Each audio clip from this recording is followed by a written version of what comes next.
Baik, saya lanjutkan lagi. Ini yang pertama tentang pengetahuan. Saya tahu hari ini problem kita untuk pengetahuan bukan kita ini tidak tahu atau kurang pengetahuan. Tapi kita ini hari ini diserbu oleh gelombang pengetahuan yang tidak ada habis-habisnya. Tiap hari kita berhadapan dengan medsos, dengan laptop, dengan HP, bahkan forum-forum kajian semacam ini sepanjang pandemi ini saya kira sudah jumlahnya ribuan. Nah, gelombang pengetahuan yang luar biasa menyerbu kita. Maka menurut saya penting hari ini kita introspeksi dengan, ini saya bawa kategori-kategorinya Imam Ghazali dari Ihya. Jadi mari kita filter pengetahuan, mari kita filter wawasan keilmuan yang menghampiri kita. Imam Ghazali punya kategori ilmu itu ada kalanya mahmudah, ada kalanya mazmumah. Jadi pengetahuan atau ilmu itu punya kategori mahmudah, punya kategori mazmumah. Mahmudah itu berarti terpuji, mazmumah itu tercela. Terpuji atau tercela itu bisa karena isinya, bisa karena prosesnya, bisa karena hasil atau efeknya. Jadi kalau Imam Ghazali menjelaskan yang isinya mazmumah itu jenis-jenis ilmu yang merusak.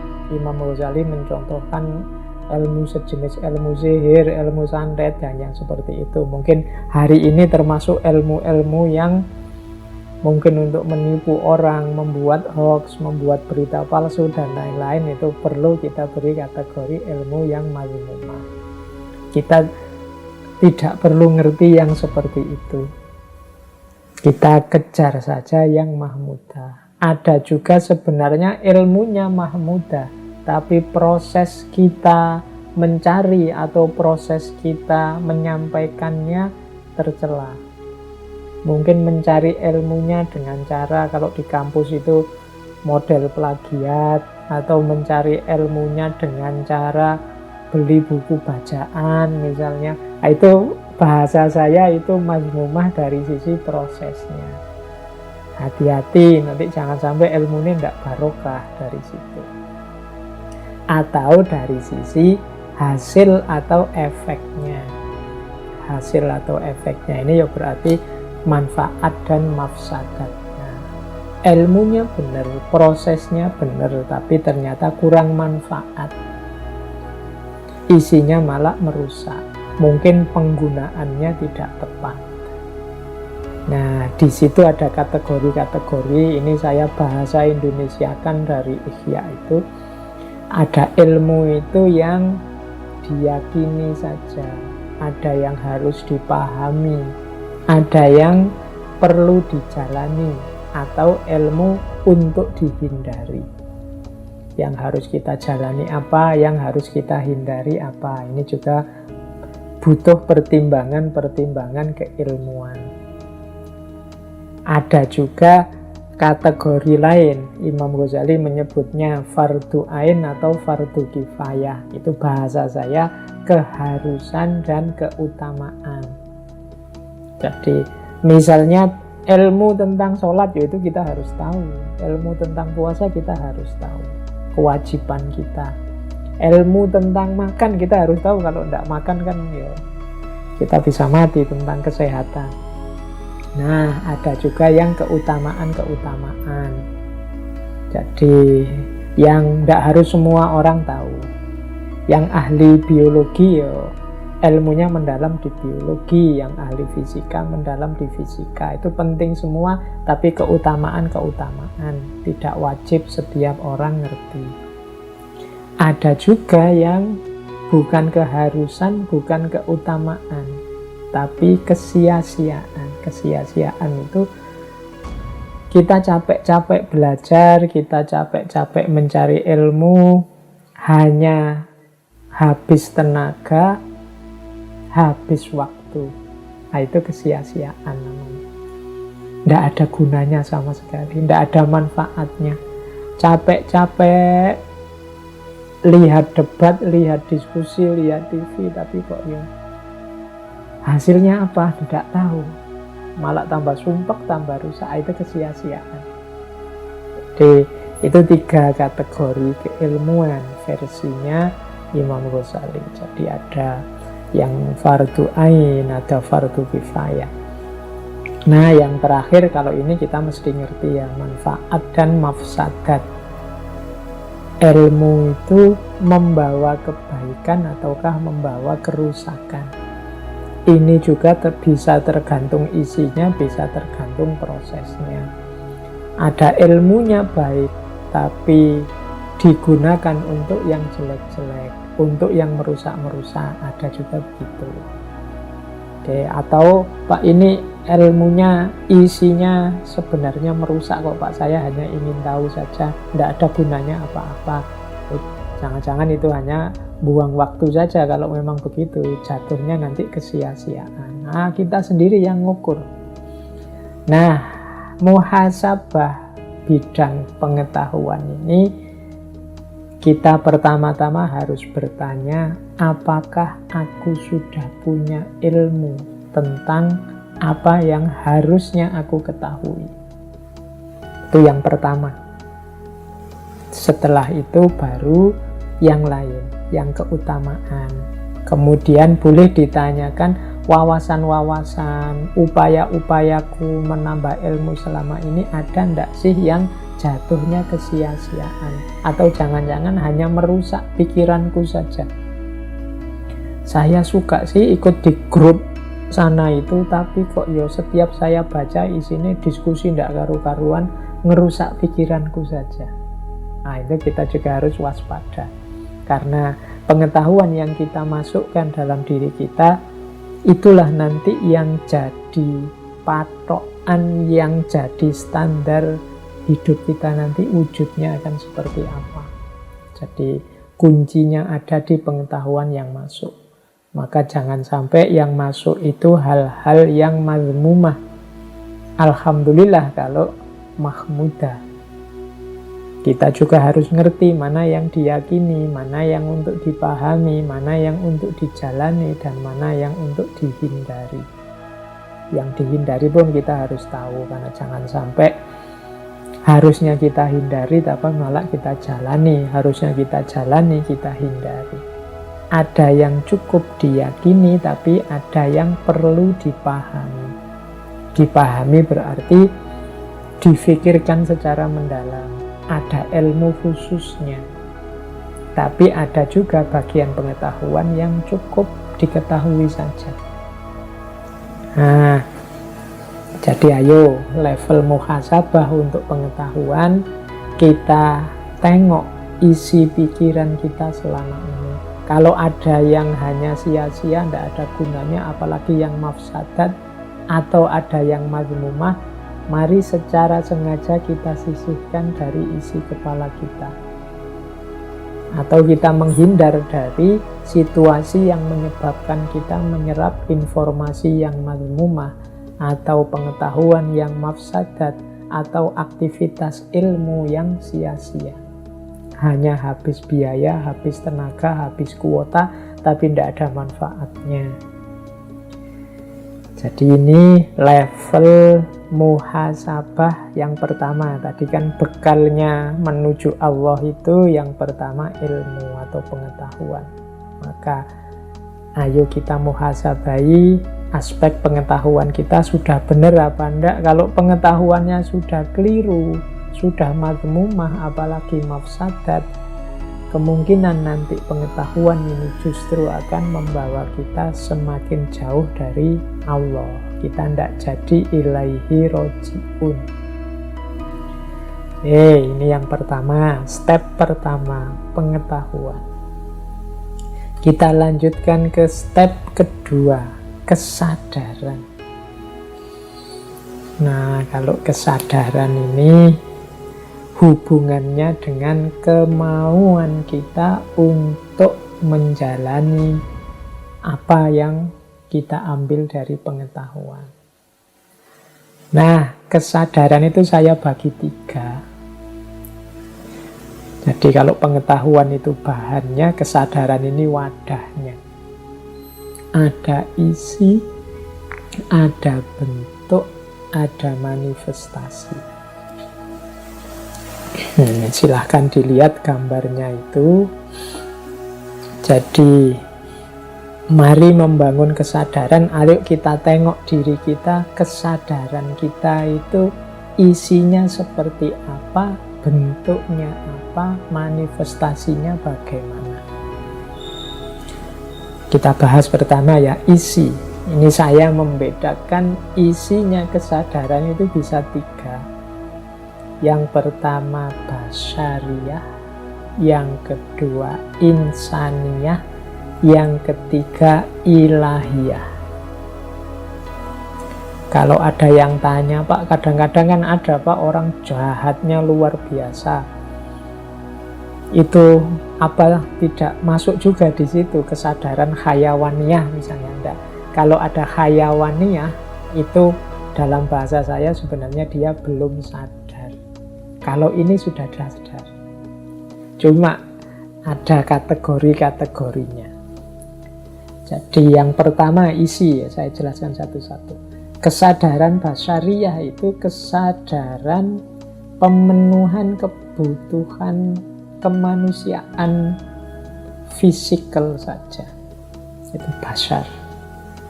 Jadi kebutuhan makan, kebutuhan minum, kebutuhan berhubungan dengan orang lain, kebutuhan untuk menikah, kebutuhan yang fitri-fitri, fitrah-fitrah kemanusiaan itu kebutuhan basyariyah. Nah, tidak salah orang punya kesadaran basyariyah, tapi tidak boleh melampaui batas. Jadi kalau melampaui batas, jadinya negatif.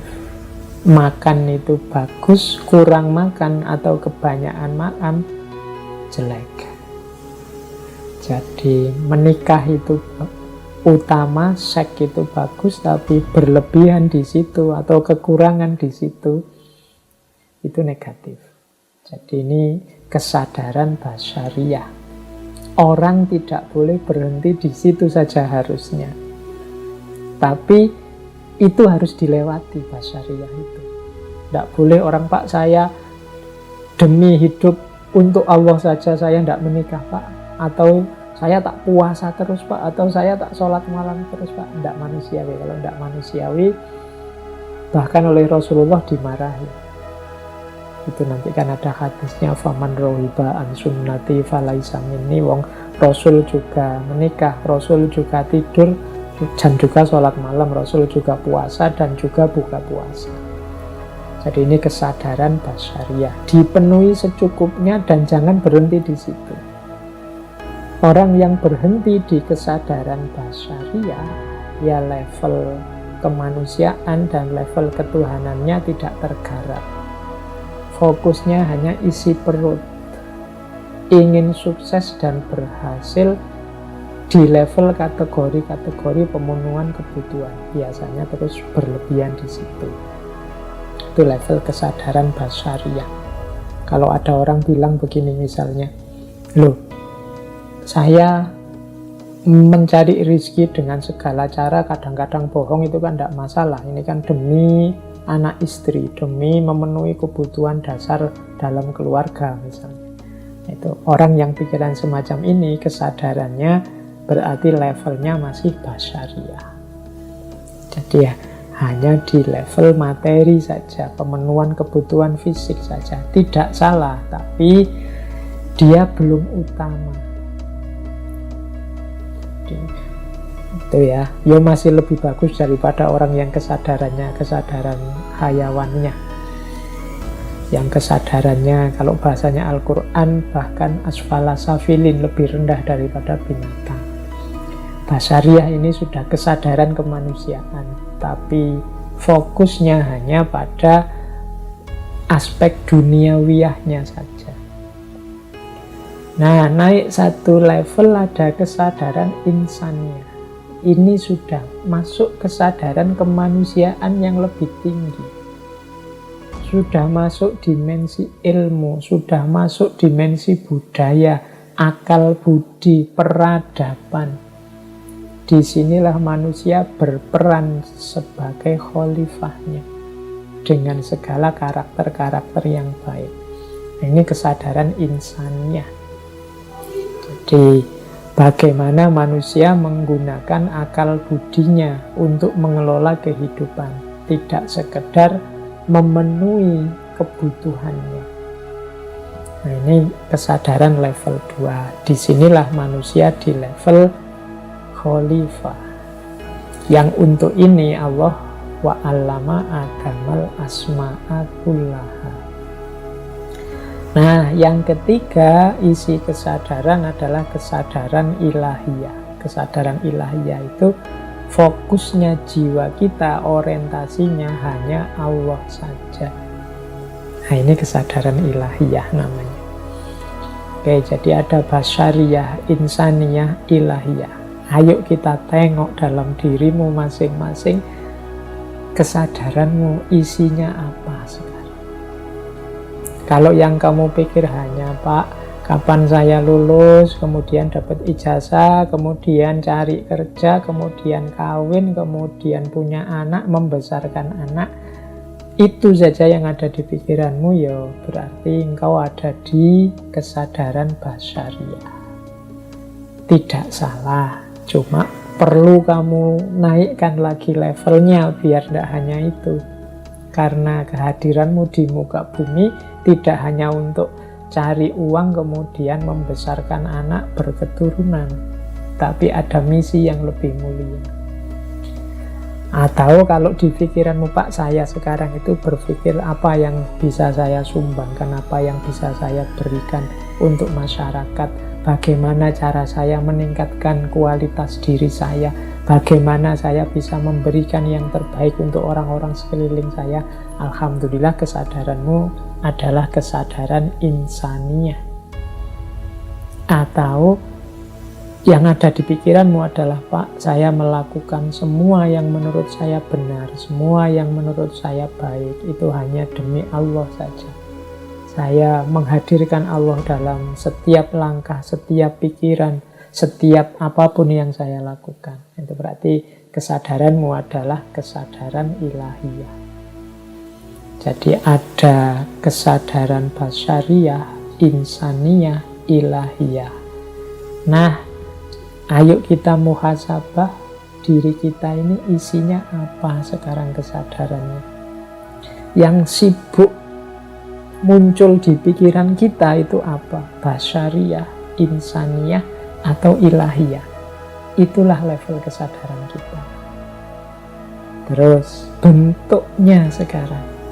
Kalau bentuknya kesadaran itu saya rangkum jadi 3. Itu ada kesadaran kewajiban, ada kesadaran kebutuhan, ada kesadaran cinta.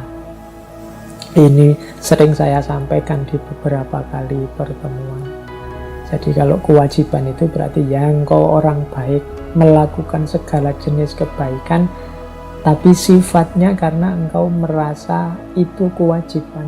Kalau kewajiban itu kan seperti aturan yang dibebankan, bahkan ada kesan dipaksakan, harus kamu lakukan. Itu kewajiban.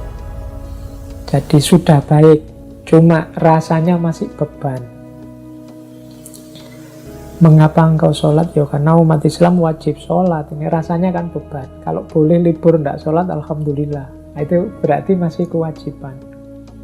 Kok mau puasa 1 bulan? Ya orang Islam ya wajib.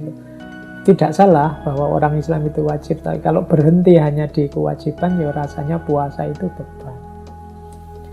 Nah, sudah benar kewajiban, tapi ada yang lebih tinggi, yaitu kebutuhan. Jadi kalau kewajiban itu kan seolah-olah yang butuh bukan saya sholat ini wajib, kalau boleh saya tidak sholat, tidak merasa butuh terhadap sholat. Maka ada yang lebih tinggi, yaitu kebutuhan. Saya sholat Pak, sebagai manusia saya butuh sholat, pingin hati saya tenang. Saya butuh puasa untuk melatih menahan diri. Ini level kebutuhan. Ada, sudah lebih bagus daripada kewajiban meskipun ada pamrihnya. Pamrihnya apa? Kebutuhan. Ada yang kau inginkan. Nah, yang paling tinggi itu level cinta. Kalau level cinta ini sudah tidak memikirkan dirinya lagi. Orang mencintai itu kan tidak egois. Yang difikirkan adalah yang dicintai. Maka ini disebut level paling tinggi. Kadang orang menyebutnya ikhlas. Jadi, mengapa engkau sholat? Allah suka kalau saya sholat. Semuanya lillahi ta'ala, hanya untuk Allah saja.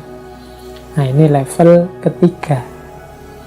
Jadi, kesadaran kita tadi yang basyariyah, insaniyah, ilahiyah itu ada di level kewajiban, ataukah level kebutuhan, ataukah level cinta. Mari kita muhasabai. Kalau kita merasa semua ini beban dalam hidup kita, berarti levelnya masih kewajiban. Kalau kita masih punya banyak pamrih-pamrih yang lain selain Allah, selain lillahi ta'ala, levelnya kebutuhan. Tapi kalau kita sudah tidak egois memikirkan apa yang saya dapat, keuntungan apa yang saya peroleh, berapa pahala yang saya panen, yang penting Allah ridho padaku, levelnya level cinta. Nah, kesadaran inilah nanti yang kita manifestasikan dalam hidup. Ya bentuknya dua, dia dalam bentuk niat dan amal. Dilaksanakan dan niat. Kalau orang kewajiban, niatnya ya level kewajiban. Kalau orang kebutuhan, niatnya level kebutuhan. Saya sedekah biar dapat balasan dari Allah 70 atau 700 kali lipat. Itu levelnya level kebutuhan. Tapi kalau lillahi ta'ala, niatnya ya level cinta. Cara memahaminya begitu. Nah, ayo kita muhasabai kebaikan-kebaikan kita, tindakan-tindakan yang kita anggap kebenaran, kebaikan yang selama ini kemarin-kemarin kita jalani, itu jenis kebaikan basyariyah, ataukah insaniyah, ataukah ilahiyah. Kemudian kita jalankan kebaikan itu sebagai kewajiban, atau untuk memenuhi kebutuhan, atau representasi dari cinta kita kepada Allah. Nah, ini mari kita muhasabah ya, level ya yang saya sebut pertama berarti level yang rendah, tambah naik, tambah tinggi. Kalau yang kejahatan, keburukan ya tidak kita sebut di sini. Kalau teman-teman masih menemukan keburukan, ya berarti itu pertama-tama yang harus dibersihkan. Tidak saya bahas, berarti itu levelnya belum sadar. Makanya butuh pengetahuan. Kalau orang sudah tahu, biasanya sadar. Nah, saya lanjutkan biar tidak berlama-lama. Kalau sudah sadar kan terus dijalani kebaikan. Kalau ini aktivitas konkretnya. Yang tadi pengetahuan, aktivitas inteleknya, kesadaran, aktivitas batinnya. Nah, sekarang konkretnya. Kadang-kadang kita menyebut ini dengan istilah amal sholeh. Nah, ini saya kategori. Semoga tidak lama menjelaskannya ya. Khawatirnya kemalaman ini nanti. Oke, teman-teman perhatikan kotak-kotak yang saya bikin itu ya. Saya jelaskan ringkas-ringkas, singkat, semoga bisa ditangkap. Kategori itu jenisnya berarti ya, kebaikan itu kategorinya dua. Ada kebaikan lahiriah, ada kebaikan batiniah. Ini dua jenis sebenarnya, tapi kalau menurut saya satu paket. Lahiriah dan batiniah itu satu paket seperti dua sisi mata uang. amal soleh kita yang lahiriah itu tidak bernilai kalau tidak diiringi oleh batin yang juga soleh. Sebaliknya, batin yang soleh itu tidak ada artinya kalau tidak ada manifestasi lahiriahnya. Misalnya, sedekah itu kan lahiriah, membantu orang lain. Tapi kalau batinnya tidak ikut mewarnai, misalnya dengan ikhlas tanpa pamrih, maka sedekah tadi nilainya jatuh. Mungkin jadinya hanya untuk riya, mungkin jadinya sumber kesombongan karena kehilangan aspek batinnya, yaitu ikhlas. Itu contoh bagaimana lahiriah tergantung batinnya atau batinnya. Apa wis batinnya, misalnya Pak, saya itu orang yang dermawan loh Pak, itu batin yang baik kan. Tapi batinmu yang baik yang kamu klaim sebagai dermawan itu tidak ada gunanya kalau tidak ada bukti bahwa kamu suka berbagi dengan orang lain secara lahiriah. Pak, saya itu muslim yang baik loh Pak, sayang dengan saudara. Oh, itu kan kualitas batin. Tapi kualitas batin ini kan nanti pasti kelihatan di level lahiriahnya. Kalau engkau memang penyayang dengan saudaramu, engkau muslim yang baik, yang menjaga ukhuwah misalnya, keluarnya pasti tidak mungkin isinya caci maki, tidak mungkin isinya fitnah, tidak mungkin isinya saling mencari kesalahan. Nah, ini batiniah yang termanifestasikan dalam lahiriah. Makanya saya sebut meskipun dua jenis yang berbeda, amal soleh yang lahiriah dan batiniah, tapi ini seperti dua sisi mata uang yang saling menyempurnakan. Jadi sama ya Pak, kan sering saya ilustrasikan seperti teman-teman kalau sedang jatuh cinta itu loh, batinnya cinta. Cuma kan orang akan menganggap omong kosong kalau katanya cinta tapi WA tidak pernah dibalas, katanya cinta tidak pernah apel, katanya cinta yang sana sakit kok tidak jenguk. Itu kan lahiriahnya menentukan juga. Atau sering WA-an, sering apel, sering nganter kemana-mana, neraktir, tapi di batinnya tidak ada cinta sebenarnya. Itu juga kan sia-sia. Nah, jadi lahiriah dan batiniah itu satu paket lengkap dalam konstruksi amal kebaikan. Nanti ini di level muhasabah, untuk kebaikan-kebaikan yang kita lakukan sudah utuh dan sempurna apa belum. Amal-amalku yang lahiriah ini sudah didukung oleh sikap batin yang benar apa belum. Ketika aku mengajar misalnya, mungkin di antara teman-teman ada yang ustadz atau guru atau dosen di kampus, ini batinku isinya apa? Apakah mengajar yang mulia itu ternyata batinku bunyinya adalah ini hanya sekedar mencari uang, ini hanya profesi, ini hanya kewajiban, kalau bisa ya tidak seperti ini. Nah, ini akan menentukan kualitas apakah ngajar kita itu memang benar-benar mulia atau tidak. Ya, jadi itu yang pertama. Jadi amal soleh, mari kita muhasabai. Ini sudah lengkap lahir batinnya apa belum? Yang kedua, ketika kita melakukan amal kebaikan, ada banyak variabelnya. Salah satu variabel kurang, maka berkurang juga kesolehan atau kebaikannya. Di catatan saya ada 1, 2, 3, 4, 5, 6, 7 variabel. Semoga tidak ada yang komentar, wah berarti amal baik itu berat ya Pak. Enggak, ringan. Asal kita mau saja kita sudah bisa sebenarnya. Hanya saja kadang-kadang memang banyak blokernya, banyak yang menghalangi kita ke sana. Jadi yang pertama, amal baik itu ditentukan niatnya. Kemudian yang kedua, kalau niat ini jelas ya, saya tidak perlu menjelaskan. Niatnya jelek ya akan merusak semua amal. famangkana hijratuhu, kalau di hadis itu kan ila imro'atin yang kikuha, untuk mungkin niatnya biar dapat pasangan perempuan, atau niatnya dunia yusibuha, supaya dapat dunia, dapat banyak harta, atau dapat, dan bukan karena Allah, ya nanti hanya itu yang dia dapat. Jadi niat menentukan hasil. Tapi jangan berhenti di niat yang baik saja. Butuh selanjutnya kaifiyat. Kaifiyat itu caranya. Tidak cukup niat baik, butuh juga cara yang baik.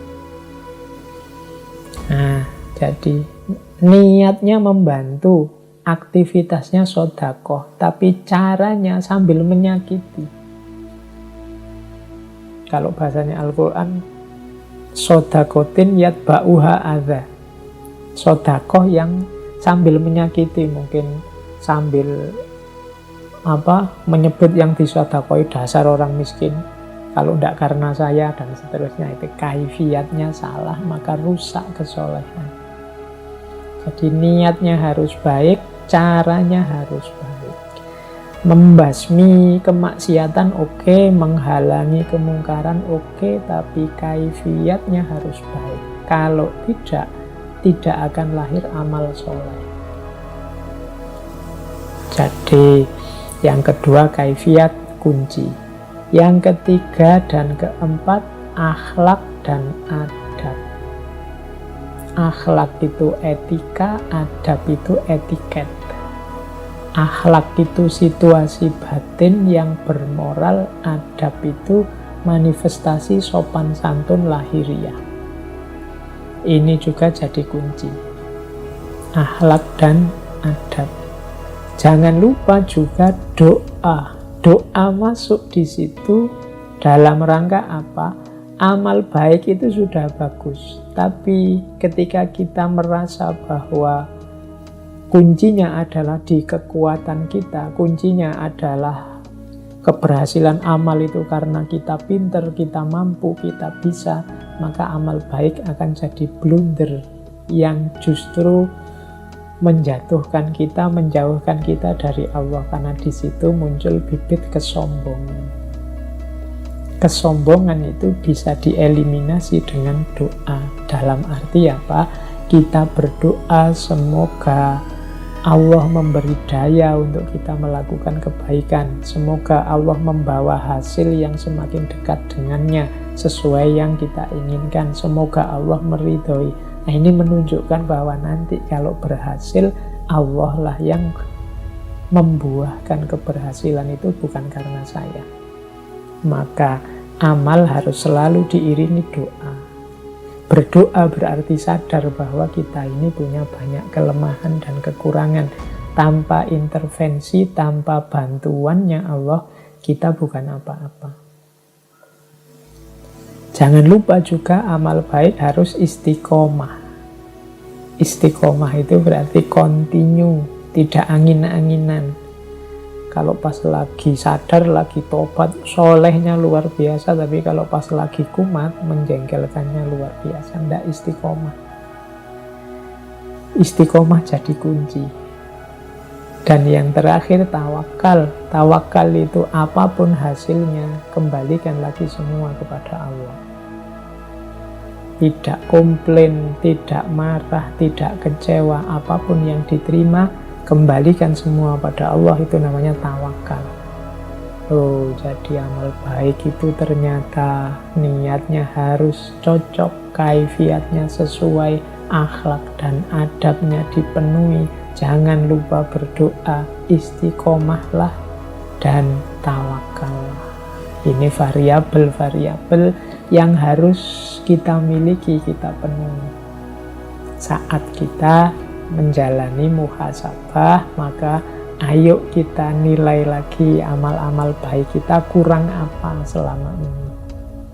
Saya selama ini sudah berjuang loh Pak, menjalani ini demi jalan Allah, demi kebaikan. Ayo muhasabah, niatnya sudah benar apa belum, caranya sudah benar apa tidak, akhlak dan adabnya sudah terpenuhi apa enggak. merasa bisa sendiri atau butuh pertolongannya Allah, maka berdoa ndak demi keberhasilanmu, istiqomah ndak, atau jangan-jangan kalau pas menguntungkan mungkin ada hasilnya, ada bayarannya mau, kalau ndak mau, ndak istiqomah. Dan yang terakhir tawakal. Tawakal itu berarti apapun hasilnya tidak kecewa, tidak marah, tidak sedih, semuanya diserahkan kembali kepada Allah. Nah, terus orientasinya, kalau ini untuk kita menghitung-hitung tadi ya, kita ini ada di ikhlas apa enggak. Orientasi tindakan. Ada tindakan itu, amal soleh itu yang normatif saja. Normatif itu berarti hanya kewajiban, menjalani norma, menjalani aturan. Puasa karena perintah Al-Quran, sholat karena perintahnya Nabi, dan seterusnya. Itu tidak salah, cuma ya levelnya kewajiban, normatif. Kemudian ada teleologis. Teleologis itu tindakan yang bertujuan. Saya melakukan ini biar batin saya tenang, Pak. Saya melakukan ini biar orang-orang rukun, Pak. Itu teleologis namanya. Ada komunikatif. Komunikatif ini tindakan hasil kesepakatan bersama. Yo, kalau dalam agama misalnya saya pakai kunut, Pak, karena saya ikut madhabnya ini. Dan di madhab ini pakai kunut kalau sholat. Nah, itu tindakan bersama, tindakan komunikatif. Ada tindakan yang dramaturgik. Dramaturgik itu tindakan yang sifatnya ingin membangun citra, makanya istilahnya drama. Pak, saya ingin jadi orang soleh, Pak, maka membentuk diri biar kelihatan seperti orang soleh, rajin ke masjid, kemudian kemana-mana pakai sarung, pakai kopiah, pakai sajadah biar dianggap santri dan lain sebagainya. Itu dramaturgi, tidak salah, apalagi isinya baik-baik, bukan pencitraan yang palsu. Karena kadang-kadang diawali dari tidak ikhlas atau diawali dari pamrih-pamrih, tapi nanti akhirnya ketemu dengan ikhlas. Yang terakhir adalah ketulusan, tidak lagi drama tapi memang lillahi ta'ala. Jadi mari, kalau kita melakukan amal baik, ini hanya karena tuntutan norma-norma, aturan kewajiban, atau ada tujuan-tujuan khusus, atau komunikatif, ini hasil kesepakatan bersama, atau dramaturgik. Oke, iya, putus-putus terus jaringannya, nggih. Tidak apa-apa, tadi sudah saya suruh yang longgar hatinya. Oke, jadi di antara ini saya ingat dulu waktu sesi Imam Haris Al-Muhasibi ya, kalau yang tentang terakhir yang urgensi itu. Jadi di antara yang harus kita muhasabahi adalah apakah kebaikan yang kita lakukan itu sudah urut tertib, yang penting didahulukan, yang primer didahulukan, yang sekunder ya nomor 2, yang tersier ya nomor 3. Kadang-kadang kita itu sering ngurusi yang tidak penting-penting, yang penting malah kelewatan. Itu kayak mahasiswa ikut diskusi di mana-mana, webinar di mana-mana ikut, akhirnya skripsinya tidak jadi-jadi. Nah, itu kebalik. Jadi harusnya yang doruri ya dia fokus ngerjain skripsinya dulu, yang serius, yang wajib, baru yang sunnah, baru yang mubah. Nah, ini yang sering jadi masalah.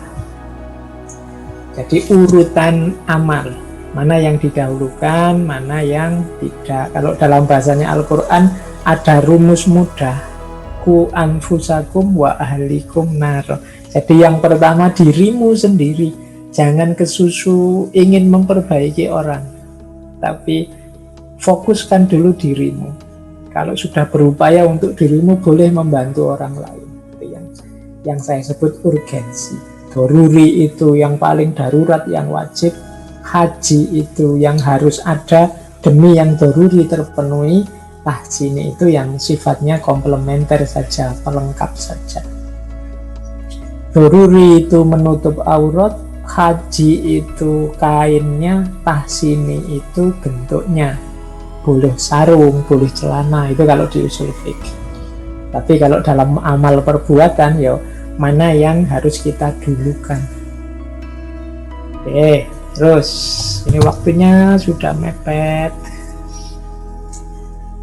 Nah, sekarang kita masuk ke perbaikan. Kebaikan kita itu ada batasnya.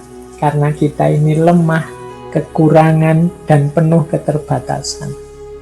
Orang yang tidak sadar perbaikan ini biasanya terus dia mandek di amal soleh tadi. Dia merasa sudah baik. Padahal ada kelanjutannya. Setelah kebaikan masih harus ada perbaikan. Mengapa kita harus perbaikan? Karena kita itu tidak mesti benar, tidak mesti baik. Orang sering lupa. Jadi yang paling akhir ini yang paling sering dilupakan, yaitu aspek perbaikan. Kenapa kita itu harus sadar kita itu lemah, kurang, terbatas. Bahkan yang kemarin kita anggap benar bisa jadi besok atau lusa tidak relevan lagi sebagai kebenaran. Dulu sebelum corona, sebelum pandemi, itu silaturahmi itu utama. Tapi setelah pandemi ini ya jangan banyak silaturahmi, kita disuruh dijaga jarak. Dulu itu kan keakraban, kedekatan. Kalau sholat di masjid itu kan rapatkan barisan. Itu kebenaran zaman itu sebelum pandemi. Imamnya sampai ayo yang rapatkan barisan. Tapi begitu ada pandemi, kebenaran rapatkan barisan itu kan sudah tidak relevan, situasinya tidak mendukung. Disinilah gunanya kita masuk ke level perbaikan ini yang sifatnya terus menerus. Makanya setelah kesadaran kelemahan kita ada taklim, iktibar. Taklim itu belajar terus, iktibar itu mengambil pelajaran dari peristiwa yang kita alami sehari-hari. Setelah itu muhasabah, menghitung loh hasilnya taklim sama iktibar itu nanti jadi bahan muhasabah. Nah, dari situ kita terus taubat, tazkiyatun nafas. Kita bersihkan yang keliru-keliru, kita singkirkan yang tidak cocok. Kalau sudah bersih, kita jalankan yang lebih baik. Itu yang saya sebut islah. Amal baik, orangnya disebut muslih, yang melakukan perbaikan. Jadi kita ini harus selalu jadi selain mukmin, kita juga harus muslih, orang yang melakukan kesolehan, melakukan islah.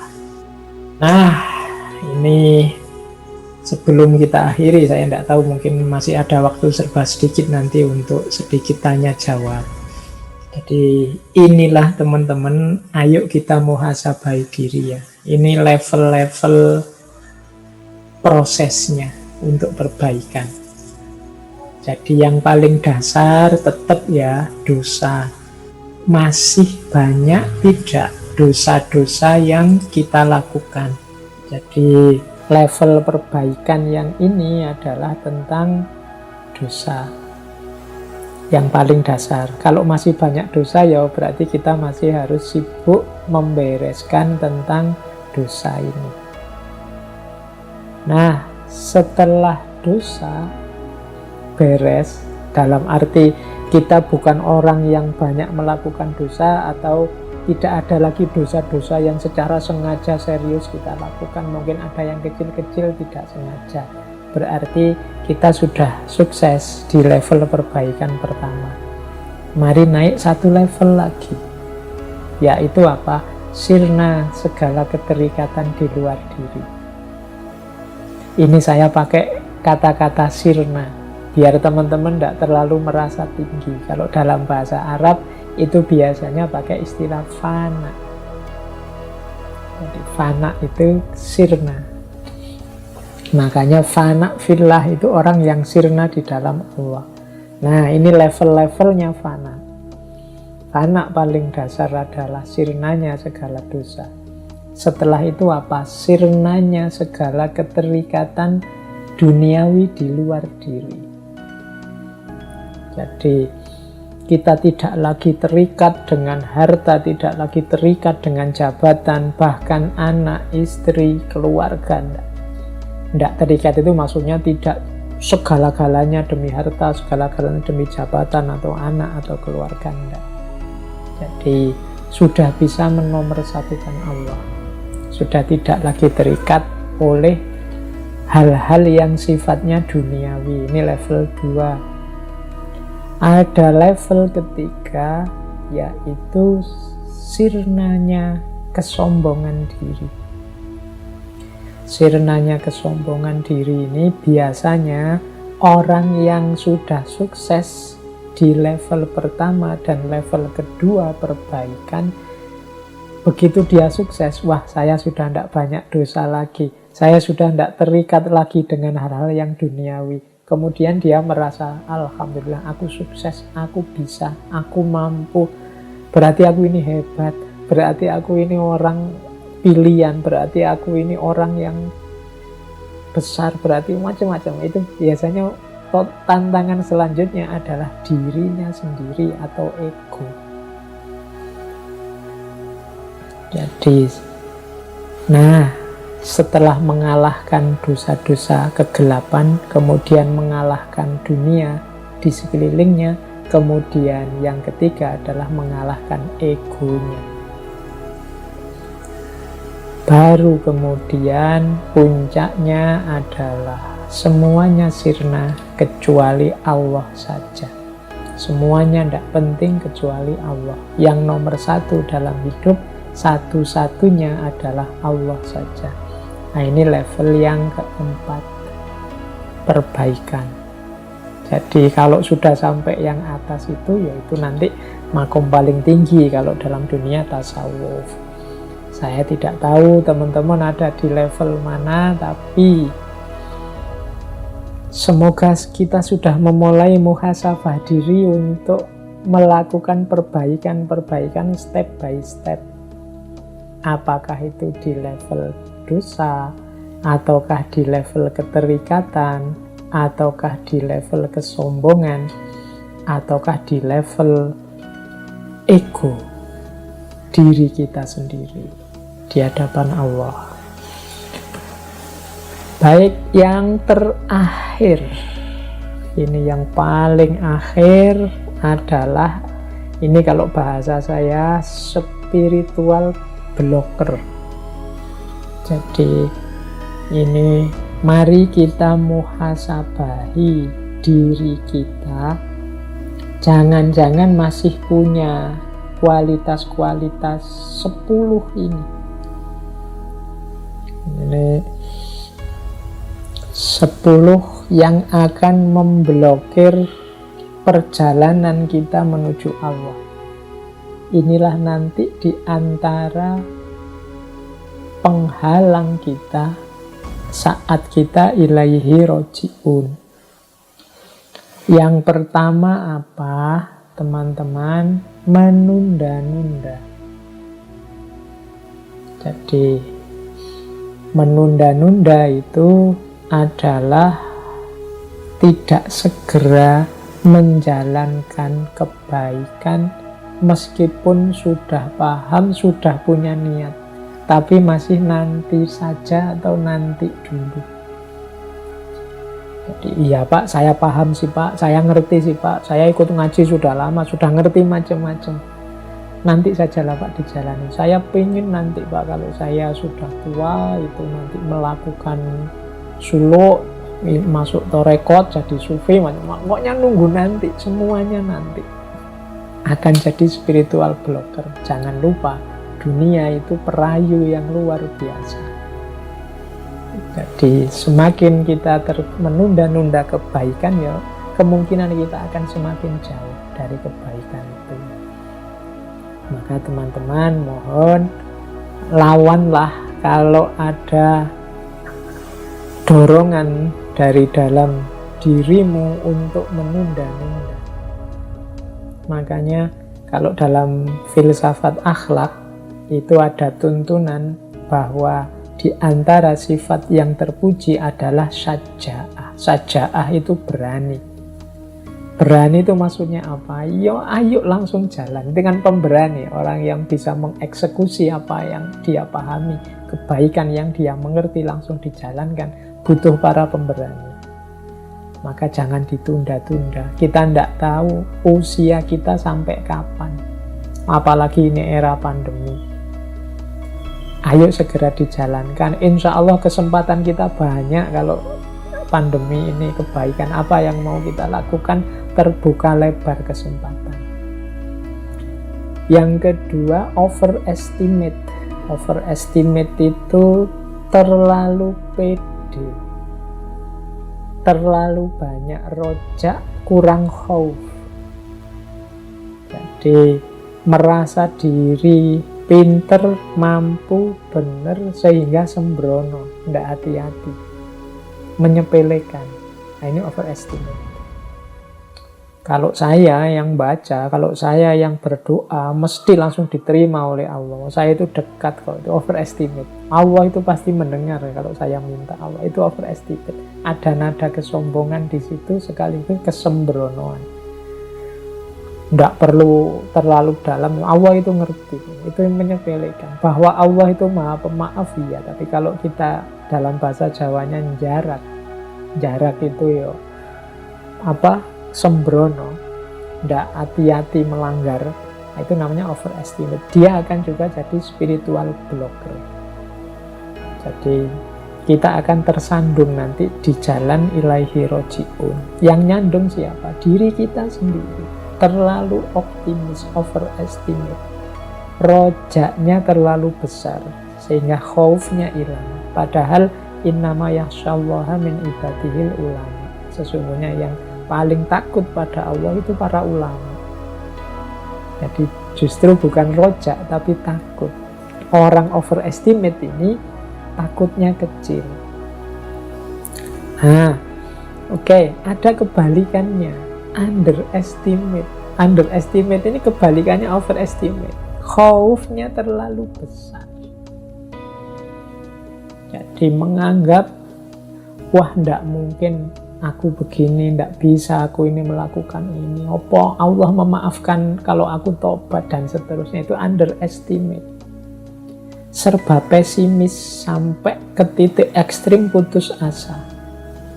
Padahal putus asa itu nanti statusnya bisa kufur. Nah, jadi khaufnya terlalu banyak, dosisnya terlalu besar. Ini juga jadi spiritual blocker. Jadi putus asa. Orang putus asa kan terus tidak melakukan apa-apa. Wong dia sudah nyerah, putus asa. Jadi overestimate dan underestimate dua-duanya bisa jadi spiritual blocker. Yang keempat, ragu-ragu, kokean mikir, mudah bingung. Jadi ini mungkin kadang-kadang jadi cirinya ilmuwan. Menurut ini begini, menurut itu begitu. Saya kok jadi ragu-ragu ini, yang benar yang mana, bisa ini, bisa itu. Terlalu banyak pertimbangan, akhirnya cuma bingung tolah-toleh, tidak ngapa-ngapain. Serba ragu-ragu. Jangan-jangan ustadz ini bohong. Jangan-jangan yang itu juga khawatir dimanipulasi, khawatir kita. Sudah banyak ragu-ragu, akhirnya tidak jalan. Terlalu banyak pertimbangan. Jadi, kan keraguan itu kan membuat kita tidak bergerak. Hati-hati, ya, ragu-ragu ya. Misalnya yang mau nikah itu kan ragu-ragu ini. Dia bisa setia apa enggak, dia nanti cocok sama aku apa enggak, aku itu kayak gini, kira-kira banyak pertimbangan, ragu-ragu biasanya terus enggak jadi nikah, bingung. Jadi keraguan yang berlebihan juga menjadi spiritual blocker. Seandainya jalan, biasanya orang ragu-ragu itu enggak mantep. Kalau dalam teorinya tasawuf tertentu itu kemantapan hati, itu disitulah sumbernya keampuhan. Kalau saya sering ilustrasikan, kalau kita berdoa kepada Allah, yakin dikabulkan 100%, insya Allah 100% Allah akan mengabulkan. Tapi kalau kita ragu-ragu, misalnya 50% saja keyakinan kita doa dikabulkan, ya insya Allah nanti hadirnya pengabulan juga 50%. Wong kita sendiri tidak yakin Allah mengabulkan, ya Allah tidak akan mengabulkan. Ana inda dzonni abdi. Nah, keraguan juga sumbernya spiritual blocker. Yang kelima, kemalasan. Kalau ini saya tidak tahu, teman-teman wis lebih pengalaman ya kalau tentang males ini kan. Jadi ngertilah ya bagaimana dahsyatnya power of kemalasan ini. Jadi silahkan dinikmati, dipahami bagaimana kadang-kadang ini menjadi spiritual blocker. Apalagi pandemi ini, wis pokoknya waktu kita 50% hanya untuk rebahan saja. Oke. Jadi ayo kita introspeksi. Kebosanan ini untuk teman-teman yang biasanya sudah baik, sudah jalan. Cuma kemudian setelah waktu berjalan lama kehilangan rasa. Apa nek bahasanya kehilangan rasa itu ya? Nggak ada gerengnya lagi sehingga bosan. Ya ilustrasinya misalnya teman-teman yang mendawamkan sholat malam atau sholat duha itu. Mungkin awal-awal itu rasanya menyentuh, mendalam. Tapi lama-lama rasanya kayak formalitas, tidak ada rasanya sama sekali. Nah itu kebosanan. Makanya sering sekali saya tekankan ayo istiqomah, ayo istiqomah. Karena kebaikan itu di tengah jalan akan ketemu dengan kebosanan. Ketika kita mendawamkan, mengistiqomai. Lawan ini. Karena dia juga akan jadi spiritual blocker. Dia akan menghalangi jalan kita menuju Allah. Nah, yang selanjutnya keterikatan. Kalau ini tidak harus saya jelaskan detail. Di banyak sesi sudah saya jelaskan bagaimana semakin kita terikat oleh banyak hal, ya semakin kita tidak akan fokus untuk kembali kepada Allah ilaihi roji'un. Kemudian yang ke-8, pamrih duniawi. Ini juga sama seperti keterikatan. Targetnya hanya duniawi. Jadi capek-capek tahajud, targetnya adalah biar kaya. Targetnya adalah biar dapat istri cantik. Targetnya adalah biar lulus ujian. Ya sampai di situ saja perjalananmu. Kalau hanya pamrih keduniaan. Kemudian kurang bersyukur, isinya sambat, isinya mengeluh. Ini jadi spiritual blocker. Pandemi ini saya lihat orang itu isinya mengeluh semua. Orang lupa bahwa ya mungkin di satu dimensi kehidupan kita yang ini itu isinya bencana, tapi di banyak dimensi yang lain itu isinya anugerah demi anugerah. Cuma kita terdistraksi, kita hanya fokus pada bencana ini, melupakan banyak sisi lain yang sifatnya anugerah, sehingga kita akhirnya jadi tidak bersyukur. Seolah-olah Allah itu hanya memberi kesulitan saja. Oke ya, jadi kurang bersyukur juga jadi spiritual blocker. Orang selalu mengeluh, menganggap bahwa Allah sudah kehilangan Rahman Rahimnya. Padahal dalam Al-Quran kan jelas, la in syakartum la azidannakum wa la in kafartum inna adzabi lasyadid. Orang yang kurang bersyukur, orang yang tidak bersyukur, itu bahkan oleh Allah akan diazab. Inna adzabi lasyadid. Tidak hanya dianggap salah atau dihentikan nikmatnya, tapi oleh Allah akan diazab. Maka jadilah hamba yang bersyukur. Apapun keputusan yang terjadi, berarti itu keputusannya Allah dan kita ridhoi. Dan yang terakhir, su'udzon. Su'udzon itu prasangka buruk. Pada apapun, pada siapapun, termasuk pada Allah. Ini juga spiritual blocker. Jadi menganggap wah ini Allah ini mesti sedang marah sama kita, murka sama kita. Wah Allah sedang tersinggung ini Allah. Nah ini suudzon. kita ini dibenci mesti oleh Allah. Ini suudzon pada Allah, pada manusia juga begitu. Menganggap orang jahat, menganggap orang ini rusak, menganggap orang ini menginginkan keburukanku dan lain sebagainya. Ini suudzon. Ini juga spiritual blocker. Jadi teman-teman, di antara bahan muhasabah untuk besok malam itu menurut saya antara lain, ayo sifat-sifat yang menunda atau menghalangi perjalanan kita menuju Allah yang seperti saya sebut 10 ini, kira-kira hidup tidak dalam diri kita. Kalau ada, ayo berjuang untuk membersihkannya. Karena ini nanti tidak hanya untuk urusan agama yang ilaihi roji'un, urusan apapun, termasuk hal-hal duniawi yang menjadi tanggung jawab kita, silahkan direnungi bahwa 10 hal itu juga akan menjadi penghalang.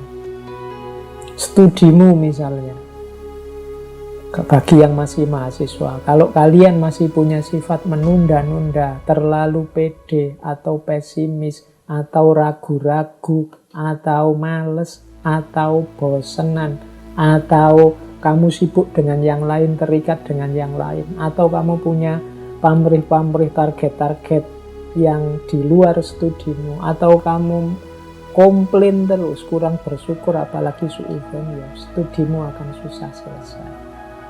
Itulah spiritual blocker menurut saya. Maka silahkan dimuhasabai. Kalau saya bilang tadi, yang saya sampaikan malam hari ini ya cuma wadah-wadahnya, kerangka-kerangkanya.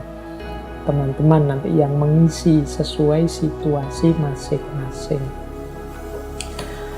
Baik, ya kalau ini rangkuman dari semuanya tadi untuk innalillahi wa inna ilaihi roji'un adalah aspek pertama, rodiyah. Rodiyah itu kita ridhoi apapun keputusan Allah, tidak kita keluhi, tidak kita protes, tidak kita komplain, kita terima.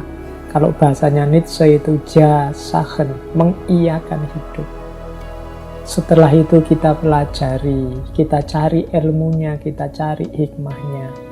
Setelah itu kita respon dengan amal-amal, dengan ikhtiar kebaikan. Dan kemudian hasilnya kita tawakali. Ini bahasa saya rodiyah level 2. Tadi tawakal. Ya saya beri contoh ya. Rodiyah pandemi misalnya. Kita ridho dengan keputusan Allah menakdir pandemi pada kita. Tapi kita tidak diam. Kita belajar tentang mekanisme pandemi. Kita kemudian berikhtiar menanggulangi. Kita juga berusaha menghindari pakai masker dan lain-lain. Setelah kita berusaha, hasilnya apa? Ya kita tawakal. Kita ridhoi lagi keputusan Allah atas segala ikhtiar kita. Kalau kita sudah nyampe di tawakal, insya Allah akan lahir jiwa yang mutmainnah. Kalau jiwa kita sudah mutmainnah, akan hadir yang kita impi-impikan, yaitu jiwa yang mardiyah, yang diridhoi. Makanya, ya ayyatuhan nafsul mutmainnah irji'i ila rabbiki radiyatam mardiyah. Kita ridho terhadap keputusannya Allah, dan Allah pun ridho pada kita. Baik, saya kira itu teman-teman sesi malam hari ini. Mohon maaf banyak terpotong-potong oleh sinyal. Jadi inilah kelebihan sekaligus kekurangannya sesi model live semacam ini. Semoga semuanya bisa memaklumi.